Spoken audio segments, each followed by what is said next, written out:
திராவிட முன்னேற்றக் கழகத்தின் ஆலமரம் சரிந்தது. ஸ்டாலின் முதல்வராக இன்னும் 9 மாதங்கள் மட்டும்தான் பதவியில் இருப்பார்.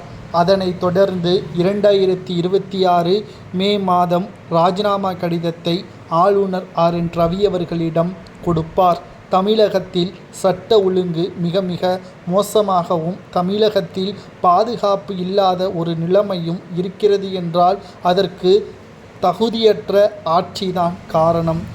காவல்துறை அதிகாரிகளை ஆளுநர் RN ரவி அவர்கள் ஏற்கனவே கூறியபடி முதல்வர் ஸ்டாலின் அவர்கள் கட்டுப்பாட்டில் இல்லை.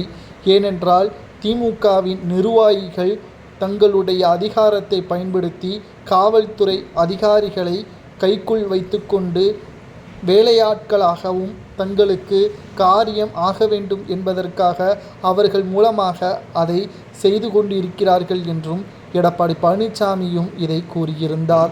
சிவகங்கை மாவட்டத்தில் அஜித்குமாரின் நிலைமை, தமிழக மக்கள் இதை சாதாரணமாக எடுத்துவிடக்கூடாது. அதிமுகவின் ஆட்சியின் பொழுது சாத்தான்குளம் இரட்டை உயிரிழப்பு, ஒட்டுமொத்தமாக அப்பொழுது எதிர்க்கட்சி தலைவராக இருந்த ஸ்டாலின் அவர்கள் மக்களை எப்படியெல்லாம் மோசமான முறையில் விமர்சனம் செய்தார் அதிமுகவின் ஆட்சியே. ஆனால் இப்பொழுது ஸ்டாலின் அவர்கள் பாதிக்கப்பட்ட குடும்பத்தினருக்கு நல்லது செய்தது போல் செய்துவிட்டு குற்றம் செய்யப்பட்டவர்களை காப்பாற்றிவிட்டார். ஏன் இன்று வரை தவறு செய்தவர்கள் தண்டிக்கப்படவில்லை? அவர்களை நீதிமன்றத்தில் ஆஜர்படுத்தவில்லை. நீதிபதியே கேள்விகள் கேட்ட பிறகும் கூட நீதிபதிகள் உத்தரவிற்கு கூட தமிழக அரசு கட்டுப்படவில்லையா என்ற ஒரு கேள்வியும் இப்பொழுது முன்வைக்கப்பட்டு வருகிறது. இன்னும் ஒரு சில மாதங்கள்தான். தமிழக மக்கள் திமுகவை முழுமையாக புறக்கணித்து விட்டார்கள்.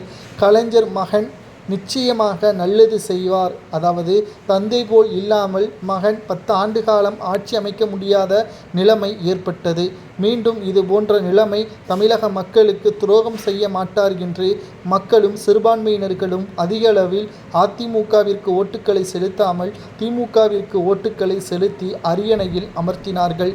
ஆனால் அப்பொழுது மக்கள் செய்த மிகப்பெரிய தவறு, தற்பொழுது தமிழகத்தில் பாதுகாப்பு இல்லை, அமைதி இல்லை, சட்ட ஒழுங்கு மிக மோசமாக இருக்கிறது. இதற்கெல்லாம் காரணம் ஸ்டாலின் மட்டும்தான் என்ற ஒரே வார்த்தையில் முடித்துவிடலாம். நிச்சயமாக தமிழக மக்கள் 2026 சட்டசபை தேர்தலிலும் மீண்டும் அதே தவறை செய்ய மாட்டார்கள். புதியவர்களுக்கு வாய்ப்புகளை வழங்குவார்கள். தமிழக வெற்றி கழகம் கேம் சேஞ்சராக கூட வரலாம். திமுகவின் கதையை முடிப்பதற்கு விஜய் அவர்களால் மூலமாக மக்கள் ஓட்டுக்களை செலுத்துவார்கள் என்ற தகவலும் கிடைக்கப்பெற்றுள்ளது.